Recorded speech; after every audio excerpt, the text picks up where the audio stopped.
अगला प्रश्न 13 नंबर, ये इसमें आपको स्टेटमेंट ऑफ कॉस्ट बनाना है। कहता क्या है, देखिए कि ओ नाम का कोई बिजनेसमैन है जो स्टूल, कुर्सियां और टेबल्स 3 तरह के वस्तु वो बनाता है, जिसमें प्रत्येक के लिए मटेरियल स्टूल पर 3 रुपया 6 पैसा यानी 60 पैसा लगता है प्रत्येक स्टूल पर, प्रत्येक चेयर पर 6 रुपया, टेबल पर 44 रुपया प्रत्येक पर लगता है। प्रत्येक के लिए मजदूरी 4 रुपया 80 पैसा पर स्टूल लगता है और 4 रुपया पर चेयर और 12 रुपया पर टेबल। उत्पादन इकाइयाँ जो है वो 6000 हम स्टूल बना रहे हैं, 3000 चेयर बना रहे हैं और 600 टेबल बना रहे हैं। ठीक है, अब स्वाभाविक बात है, हम 3 तरह का वस्तु बनाते हैं, चेयर, स्टूल और टेबल, तो तीनों का साइज अलग अलग है, तीनों का डिजाइन अलग अलग होगा, तीनों में अलग अलग मजदूरी लगेगा, तीनों में अलग अलग मटेरियल लगेगा, सब कुछ अलग अलग होगा। क्लियर है बात? तो यहाँ पर दूसरा बात कि हम यूनिट भी अलग अलग है कि स्टूल हम 6000 यूनिट बना रहे हैं, चेयर 3000 यूनिट बना रहे हैं और टेबल 600 यूनिट बना रहे हैं। ठीक है, तो स्वाभाविक बात है कि तीनों का अलग अलग कॉस्ट भी होगा, तीनों का अलग अलग प्रॉफिट भी होगा, तीनों का अलग अलग सेल्स भी होगा, सब कुछ अलग अलग होगा। और कहता है कि कुल कारखाना ऊपरी भी है 60,000 आपको दिया हुआ है कि कारखाना भी है कुल रूप से, क्योंकि एक ही कारखाना में स्टूल भी बना है, चेयर भी बना है, टेबल भी बना है, तो 60,000 कारखाना ऊपरी दिया लगा, ये कह दिया है। लेकिन किस पर कितना लगेगा, तो तीनों पर अलग अलग लगेगा, तो उसके लिए आपको एक यूनिट के आधार पर अनुपात दिया है। देखिए कि आपको प्रत्येक प्रकार के फर्नीचर का कारखाना परिव्यय ज्ञात करना है, जिसमें कारखाना ऊपरी व्यय वितरण करने के उद्देश्य से जो एक यूनिट बनाया गया है कि एक टेबल बराबर 4 स्टूल, मतलब एक टेबल में जितना खर्चा होता है उतना 4 स्टूल में खर्चा होता है, यानी जितना 4 स्टूल में खर्चा होता है उतना ही एक टेबल में खर्चा होता है। क्लियर? और 2 चेयर में जितना खर्चा होता है उतना एक टेबल में खर्चा होता है, मतलब एक टेबल में जितना खर्चा होता है उतना में 2 चेयर बन जाता है। ऐसा बात है। क्लियर? तो आपको निकालना है स्टेटमेंट ऑफ कॉस्ट। तो देखिए स्टेटमेंट ऑफ कॉस्ट कैसे बनाएंगे। Statement of cost for a, यानी ए के लिए बना रहे हैं। यहां पर एक कॉलम हमारा पार्टिकुलर का हो जाएगा, एक स्टूल का, एक चेयर का और एक टेबल का। बाकी इस सब के आगे हमको कोई जरूरत नहीं है। ठीक है, इसमें पार्टिकुलर लिख लेते हैं, इसमें स्टूल, इसमें चेयर और इसमें टेबल। यहां पर स्टूल जो है वो 6000 यूनिट है, ये चेयर जो है वो 3000 यूनिट है और टेबल जो है वो 600 यूनिट है। क्लियर? ठीक, अब हम देखिए, अब हम यहां पर मटेरियल की जब बात करते हैं, तो पर स्टूल पर 3 रुपया 60 पैसा लगता है ना। तो इसका मतलब है कि 3.6 गुने 6000 करेंगे ना, क्योंकि हमारा 6000 यूनिट है, एक यूनिट पर 3 रुपया 60 पैसा लगता है, तो 6000 यूनिट पर कितना लगेगा, 21,600 लगेगा कि नहीं लगेगा। उसके बाद चेयर पर 6 रुपया लगता है एक स्टूल पर, तो एक चेयर पर, तो 3,000 पर कितना लगेगा, 18,000। और 44 रुपया एक टेबल पर लगता है, 44 रुपया एक टेबल पर लगता है, तो 600 टेबल पर 26,400 लगेगा कि नहीं लगेगा। समझ में आया? उसके बाद आपको जो है आगे काम है क्या, वेजेज। वेजेज में कहता है कि 4 रुपया 80 पैसा एक पर लगता है, तो 6000 पर कितना लगेगा, 28,800 लगेगा ना है। उसके बाद ₹4 एक चेयर पर लगता है, तो 3000 चेयर पर कितना लगेगा? 12,000। और एक चेयर पर ₹12 लगता है, तो 600 चेयर, एक टेबल पर ₹12 लगता है, तो 600 टेबल पर कितना लगेगा? 12 छाक 7200 लगेगा ना। समझ में आ रहा बात कि इसमें कोई दिक्कत नहीं सर। चलिए, तो अब ये हो गया आपका कौन सा चीज? ये हो गया आपका एक तरह से प्राइम कॉस्ट। ये क्या हो गया आपका? प्राइम कॉस्ट हो गया।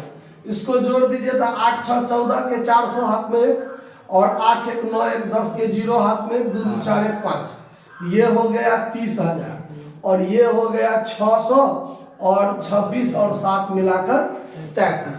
क्लियर? इसमें नहीं कोई दिक्कत। अब देखिए, अब यहाँ नीचे हमको ज्यादा काम नहीं है, इसके बाद सिर्फ जोड़ना है, इसमें जोड़ना है हमको फैक्ट्री ओवरहेड। फैक्ट्री ओवरहेड जो कुल मिलाकर 60,000 है। कुल मिलाकर कितना है? 60,000। लेकिन इसको बांटेंगे कैसे? वो बांटने का जो रेशियो निकालना है वो देखिए यहाँ पर। Calculation of ratio for distribution of factory overhead. Factory overhead यानी फैक्ट्री ओवरहेड के वितरण के लिए हमको रेशियो निकालना है। रेशियो कैसे बनाना है? तो अकॉर्डिंग टू क्वेश्चन कहा गया है कि एक टेबल में जितना खर्चा होता है उतना में 4 स्टूल बन जाता है, और 2 चेयर में जितना खर्चा होता है उतना में एक टेबल बन जाता है, कहता है ना। लेकिन रेशियो जो बनता है वो रेशियो तीनों एक यूनिट में होना चाहिए।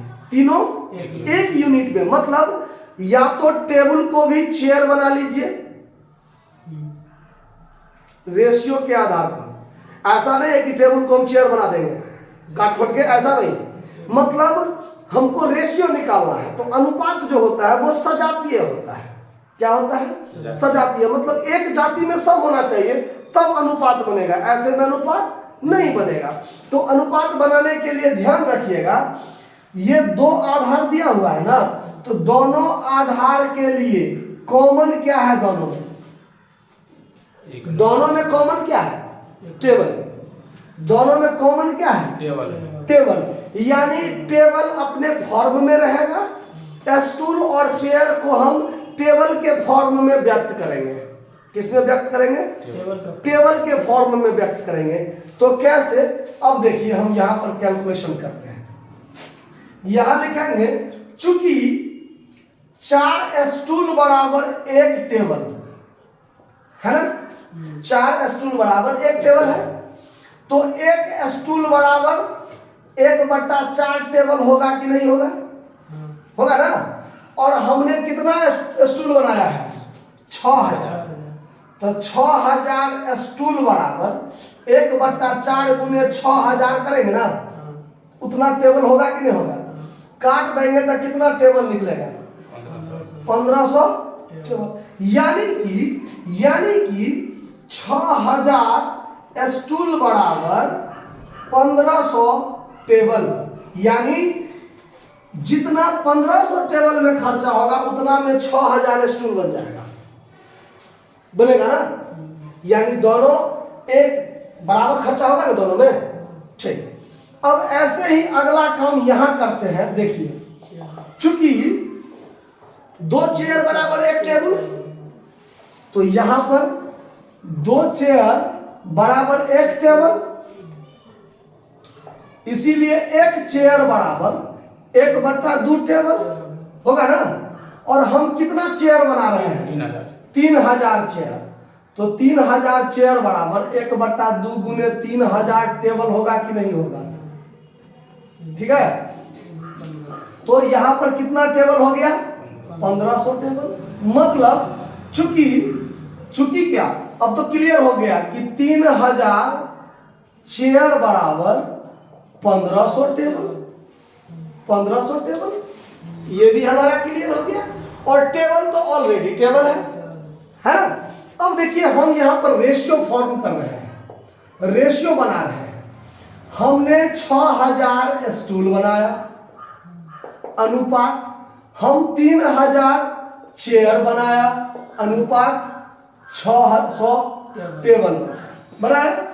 अब हम टेबल के फॉर्म में इसको व्यक्त करते हैं, तो यहां पर 1500 टेबल बना लिए, ये भी 1500 टेबल बन गए, और ये तो 600 टेबल पहले से है ना, सब टेबल के फॉर्म में आ गया ना। मतलब ये और ये आपस में बराबर है ना, पैरेलल है ना, बराबर है ना, दोनों सेम। चलिए अब यहां से अगर अनुपात बनाएंगे तो टेबल टेबल टेबल कट गया, और 3 दूना 6, 3 पचे 15, ओह यहाँ 1500 होगा, 1500 टेबल।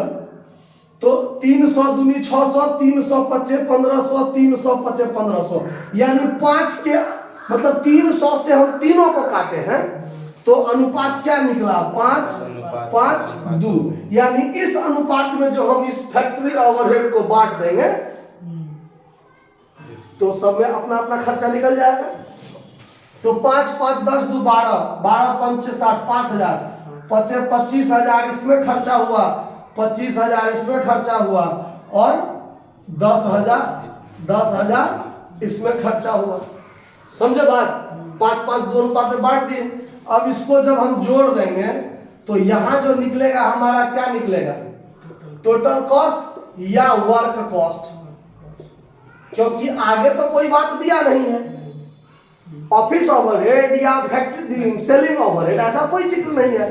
तो यही आपका वर्क कॉस्ट भी होगा, यही आपका टोटल कॉस्ट भी हो गया अकॉर्डिंग टू क्वेश्चन के आधार पर। और कहता भी यही है कि आपको वर्क कॉस्ट निकालना है, प्रॉफिट सेल्स सब के बारे में सवाल में कोई जिक्र नहीं है। तो इसको जोड़ दीजिए तो 75,400, इसको जोड़ दीजिए तो 55,000, इसको जोड़ दीजिए 43,600। आंसर में देखिए कि तीनों में सेम है कि नहीं है। तो इसका आंसर है 75,400 स्टूल का हो गया, उसके बाद 55,000 चेयर का हो गया, और 43,600 टेबल के लिए हो गया। तो ये सवाल आपका बन गया। ऐसा ही 14 है, ऐसा ही 15 है, प्रयास कीजिएगा बनाने का, नहीं बनेगा तो फिर हम है ही, नोट कर लीजिए। धन्यवाद।